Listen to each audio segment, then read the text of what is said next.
Histoire, puisque nous sommes à la 21e édition, et c'est un des événements culturels les plus importants de notre sous-région.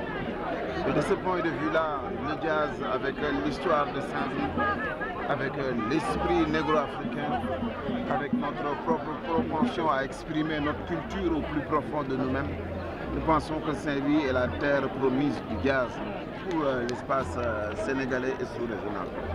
Et de ce point de vue-là, une ville comme Saint-Louis qui ambitionne de devenir la capitale africaine de la culture en 2015 ne pouvait se permettre de ne pas appuyer son festival de jazz, étant entendu que c'est un des moments les plus importants de l'expression culturelle de la ville, un rendez-vous international qui nous permet aujourd'hui d'accueillir aussi bien des festivaliers venant du Sénégal, mais aussi venant de toute la sous-région et du monde. Et de ce point de vue-là, vous pouvez donc comprendre que c'est un moment extraordinaire pour la ville de magnifier sa présence et d'utiliser le festival pour d'abord faire la promotion de l'expression culturelle, artistique et musicale, mais ensuite pour faire aussi la promotion de l'attractivité de notre territoire et surtout positionner la ville de Saint-Louis comme étant un pôle culturel touristique de notre sous-région.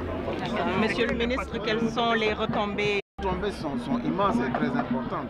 Vous savez, aujourd'hui, à l'échelle internationale, quand on parle de Saint-Louis, on parle certainement de son patrimoine, de son histoire, mais culturellement et musicalement, on parlera de son festival de jazz.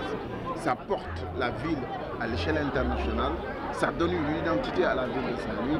Et aujourd'hui, dans le monde, toutes les cités du monde comptent à travers des manifestations majeures, que ce soit à caractère culturel, économique, social ou de divers ordres, pour simplement assurer la promotion de leur territoire et ensuite utiliser ces manifestations-là pour ancrer dans l'esprit du monde une identité qui leur est propre.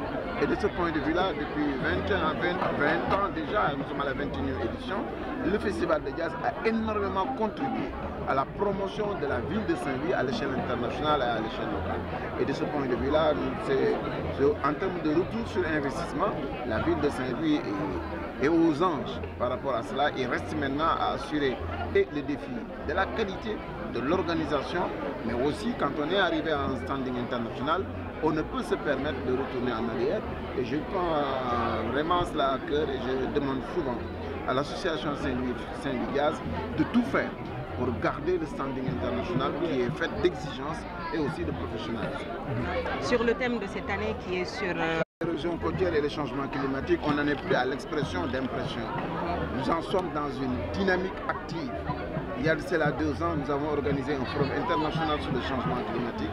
Nous avons fait venir, grâce à ONU Habitat et à nos partenaires, un bureau d'études international hollandais qui s'appelle Arcadis pour réfléchir sur la problématique du changement climatique à Saint-Louis. Et ensuite, la commune de Saint-Louis n'est pas restée seulement les bras croisés. Nous avons initié un programme d'habitat social qui nous permet aujourd'hui de prendre des populations qui sont sujettes au changement climatique pour les reloger à l'intérieur des terres.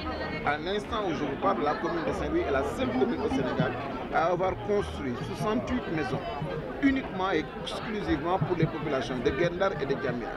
Et de ce point de vue-là, à l'instant où nous en sommes en train de développer le programme pour arriver à créer une nouvelle ville dans l'espace de Bango, puisque nous avons disponible de 200 hectares. C'est dire donc que la problématique du changement climatique est une problématique évidente au niveau de la ville de Saint-Louis. Et ce n'est pas pour rien, depuis déjà 1 année et quelques déjà, que je suis ambassadeur de l'Organisation des Nations Unies sur la réduction des risques et catastrophes.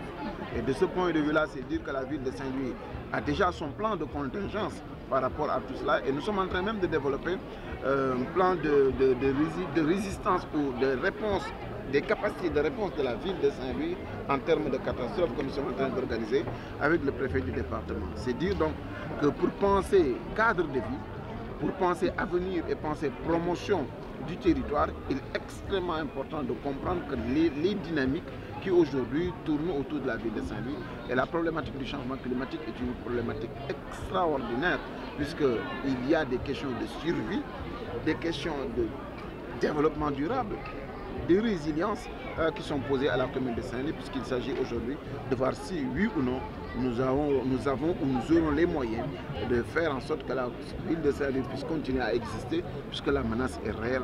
Et l'avancée du trait de côte est une menace directe sur la langue de Barbarie qui aujourd'hui est une menace directe sur toute la ville de Saint-Louis. Et on parle cette fois-ci de survie dans un très court ou long terme pour la ville de Saint-Louis. Monsieur le ministre, est-ce que vous avez